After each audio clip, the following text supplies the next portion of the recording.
Hello, this is Edward James Tagg, and I'm a spiritual teacher and also a therapist, specifically an inner child therapist. And I'd like to discuss today, because I'm just getting over a cold, how do you spiritually recover following an illness? Now, the first question we need to ask ourselves is, what is the purpose of illness?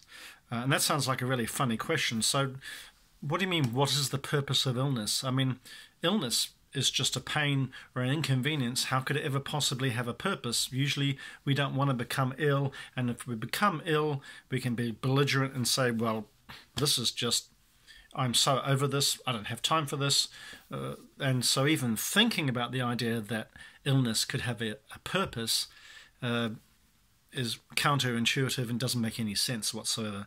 But I'm here to tell you that all illness essentially is a communication method. Now, what do I mean, a communication method? If you've done any inner child processes, you'll learn that your inner child, if it feels non-integrated or nurtured or validated, what it will do, it will come through the body. And that's why Louise Hay has written a really wonderful book called You Can Heal Your Life.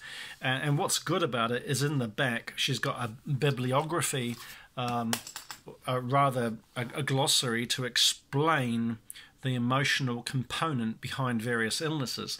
So if I put on my reading glasses over here and I look at the common cold, let's see what she says. Here we go. Excuse my little old granny reading glasses. She says, cold. Too much going on at once, mental confusion disorder, small hurts, like I get 3 colds every winter type of belief. And then she has a new thought pattern, relax, be at peace, clarity, yada, yada, yada. And then I wanted to compare a cold with the flu, an influenza. So influenza, she says see respiratory ailments, but she still writes a comment. She says response to mass negativity and beliefs, fear, and belief in statistics. So why are the emotional associations with influenza far more powerful than those of a cold? Well, that's because, as you know, colds are a less severe, almost version of a flu. So colds and flus are very common. People get ill all the time.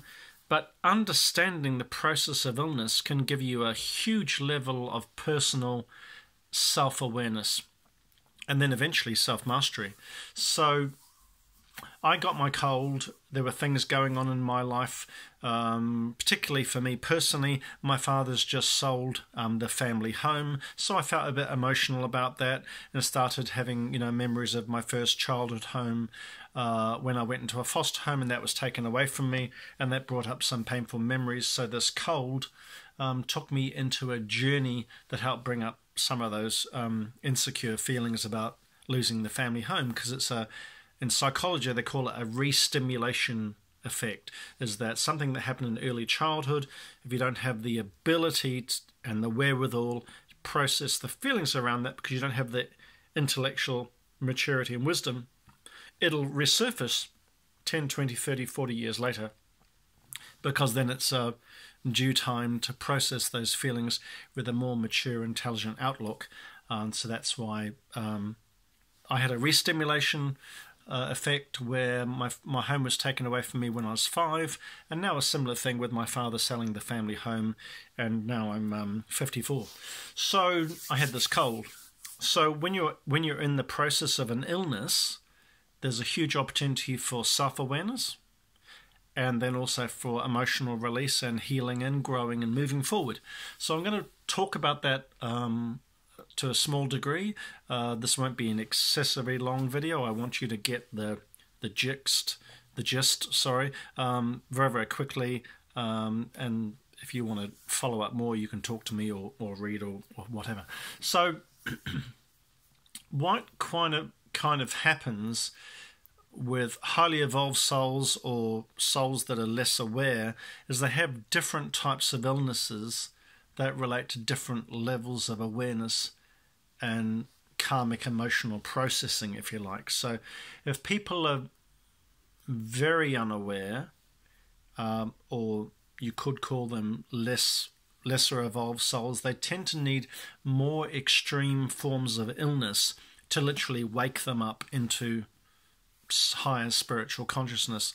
And many people just, they won't open up to that level. Sometimes people have to get to a really severe level, maybe something like cancer or heart disease or diabetes, and something really dramatic has to happen for them to process some emotions and release some really powerful blocks.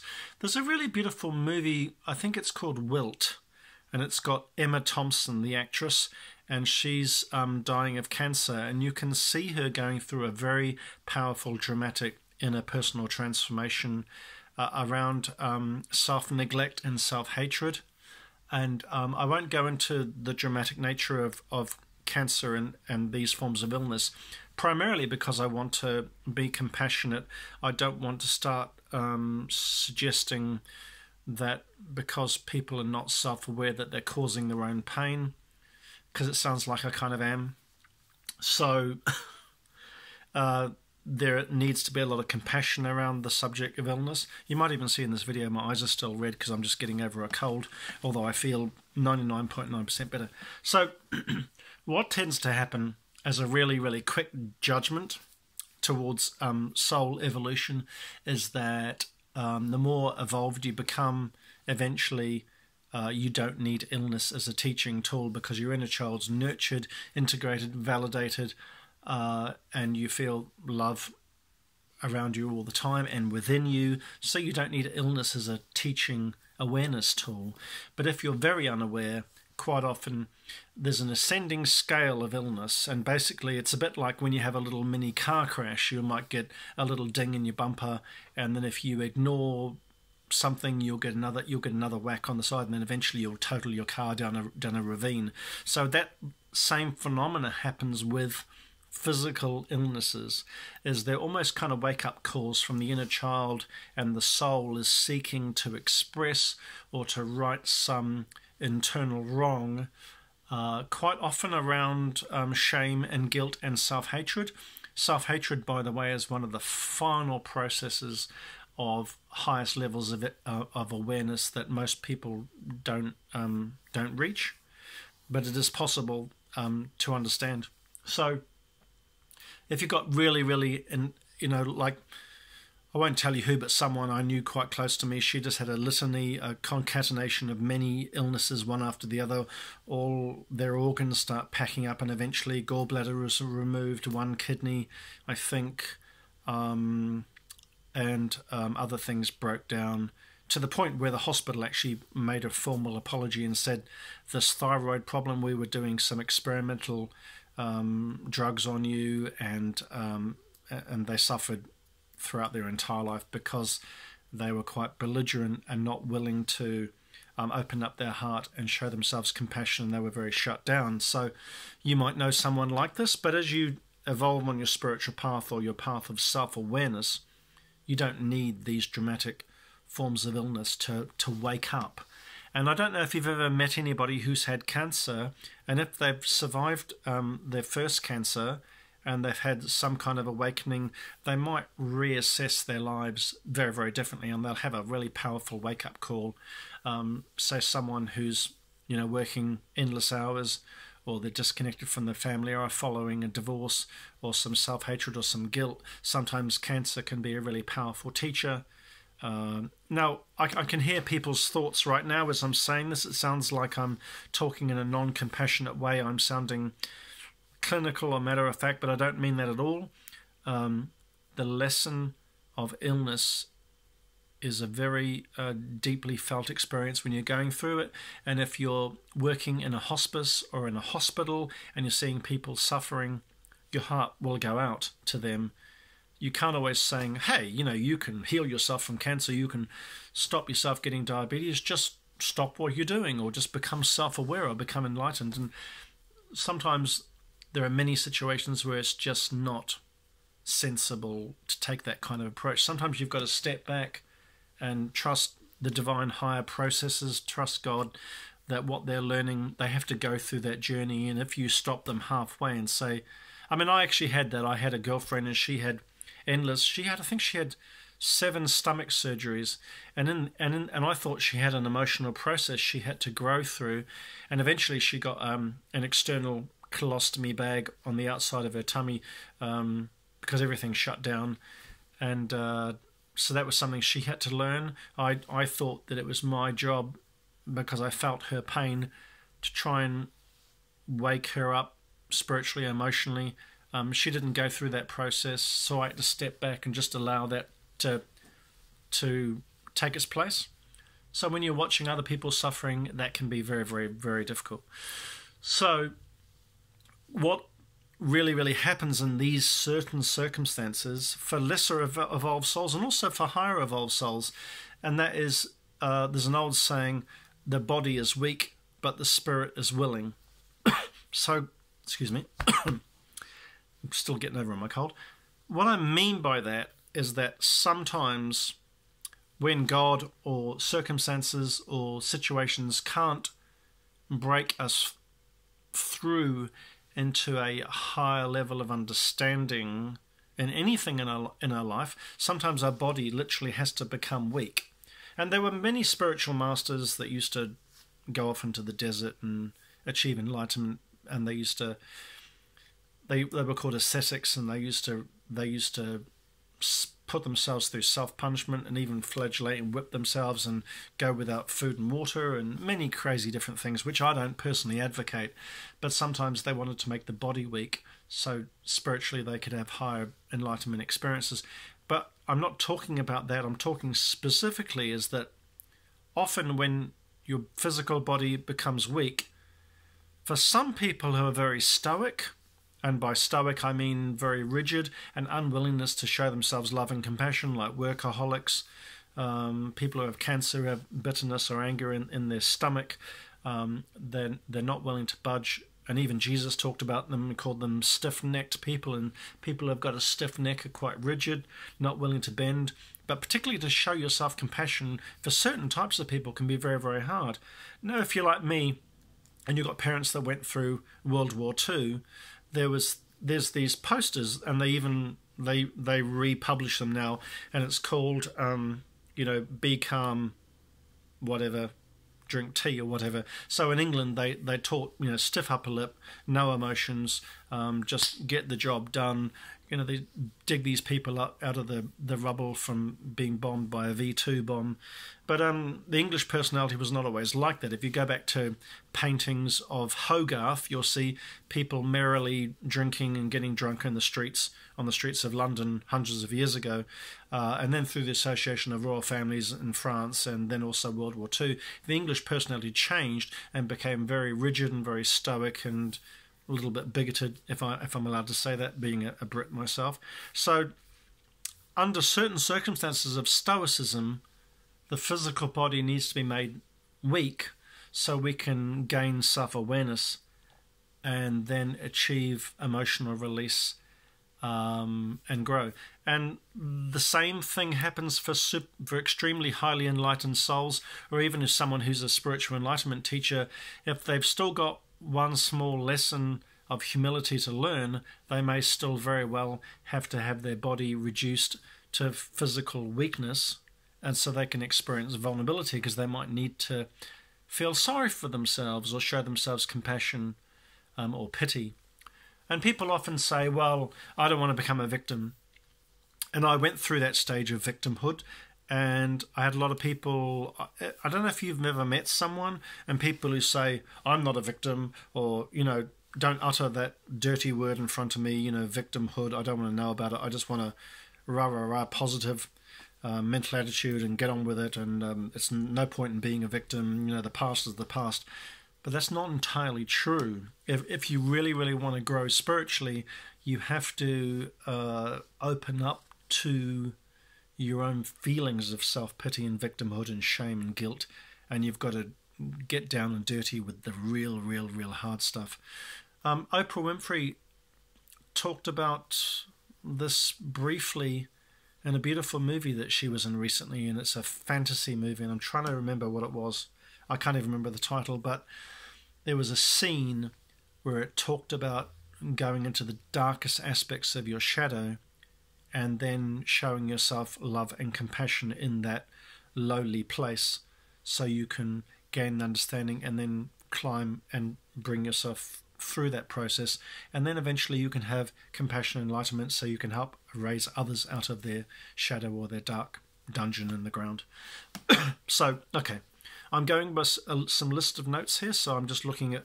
Okay, so now we're talking about releasing emotions. So there are many techniques of doing that. I use movies and I use inner child process, and I don't want to go on about that because that takes too long. So when you're in the bottom of your illness, there'll be some emotional processing, and there may be some plea bargaining between you and God or the universe or circumstances, or even with your inner child, and there'll be some wrestling, and but eventually you'll come to a place where you have to surrender and just go back and take it in and just drop to self-pity or victimhood or feelings or angst or whatever you have to go through, existential terror, the dark night of the soul, whatever you call it, and your illness is making your body weak to bring about vulnerability so you can accept and you can drop into that. So you might say, well, I don't have hatred, or I'm not angry at my neighbor, or I don't have this, or I don't have that, but God knows better, the universe knows better. Quite often you do, and you've just got to bite the bullet, and you've got to get down and dirty and drop and surrender into that dark place and just accept, I thought I was over this and it's just coming back. I'm actually angry at this person and I didn't let it go and I thought I did. So you have to get real. So quite often in the bottom of your illness, then you can start embracing that pain and that anger and that need for revenge or whatever that is, and you can process and you can cry and you can release emotions through that. But you've also got to be aware that you can't get swallowed up by the dark side, because everything will become doom and gloom. So then someone told me many years ago, it's like the metaphor of a whale. A whale swims on the top of the ocean, gets some sunshine, takes a big deep breath, and then dives down to the bottom of the ocean. And at the bottom of the ocean symbolizes the dark nature of painful emotions, and you have to wallow in there a little bit, feel those emotions, process it, have a good cry, existential terror, whatever that is for you, and then you've got to rise up again. And so you can take a good breath and get some sunshine. So you might need to cleanse and purify your room. You might need to get some frankincense, smudge with some white sage around your body, go to the ocean, take your shoes off and walk bare feet in the ocean, the sand and ground, do some gardening. There are many things you can do to raise yourself back up again. Make sure you really get your vitamin C, and it might be whatever herbal supplements you're using. It could be a whole number of things, which I won't go into. Purify your body, cleanse your body, get some sunshine, vitamin D, get out of your house, maybe put some flowers in a vase, and you might have to sort of get rid of an old painting that kind of has a dark feeling, or you might have to do some decor shift or make some changes in your house and your lifestyle. And then you might need to make a new inner child contract. So you might need to make some changes, or maybe your job is getting you down, so you might need to make an inner child contract because you hate your job. You might want to not work in an office, and sometimes suddenly you might want to join the circus or become a dancer or a singer. So you might have a really powerful epiphany. You might have a huge opportunity for growth and change, and to make some of those hard decisions. So that self-nagging, or that voice telling you, that nothing ever works out, or that I'm in this dead-end job, or this relationship's not working, but there's nothing I can do about it. And quite often, going into the depths of an illness can be a wake-up call to make some of those hard changes, and make an inner child contract to be there for yourself, show yourself compassion, You don't have to live in victimhood, but you don't have to be in denial about victimhood either. And just show yourself love into that dark place, and then spiritually grow, pray, spend time in nature, grow roses. I just picked a rose from my garden. It's called Avalon, beautiful rose. Avalon, lovely rose. I'm not sure if it's a floribunda or a hybrid tea, but beauty really helps you ascend. I used to get into knitting, so your inner child might want some beautiful coloured fluffy balls of wool. You might want art, and music really helps, dancing, freedom, expression. You might need to do a whole number of things to elevate yourself, like that whale coming to the top of the ocean after the deep, dark emotions have been processing. So I think I've said enough. I've actually got a smudge stick here. This is what you use if you need to purify your aura. You can buy those a number of different New Age shops. This hasn't been burnt yet, but you might need that. There's a whole number of things you might need to cleanse and heal your body. And I think I've got to the end of that, really. So just to summarize, that illness does have a purpose. It's very powerful. It can sometimes rock your world. There are ways to understand the emotional implications behind various illnesses. Good book, I recommend. It's not the only book that deals with symptoms. There are others. When the body's weak, then and only then sometimes for your soul can develop higher levels of inner appreciation and understanding, and then release those emotions. Have a good cry, watch some movies. I recently watched Battleship. It's a silly alien movie about battleships, but it's got because I was in a rough foster home, and I had an abuser who was 6'3", and I was just a tiny tot at 5 years old. So I had problems with accepting the impossible, where I had an abuser and there's no way I could get out of it. So in this movie Battleship, there's an impossible situation. It looks like they can't survive, but they do. And it's I can even hear me laughing. My inner child is laughing because I'm feeling so relieved about having the right, or the being allowed to feel feelings, and love yourself at that place. And another beautiful movie called Gravity, and it's got an amazing actor, Sandra Bullock, and George Clooney. Beautiful movie about my father issues I'm working through. So I think that's a good place to finish. Deal with illness, process your feelings. It does have a purpose. You can grow through it, gain spiritual enlightenment, self-awareness, heal, new inner child contract, bring beauty, love, flowers, whatever you need, nature, and then use that for a tool to one day teach someone else. Please use these videos in whatever way you see fit.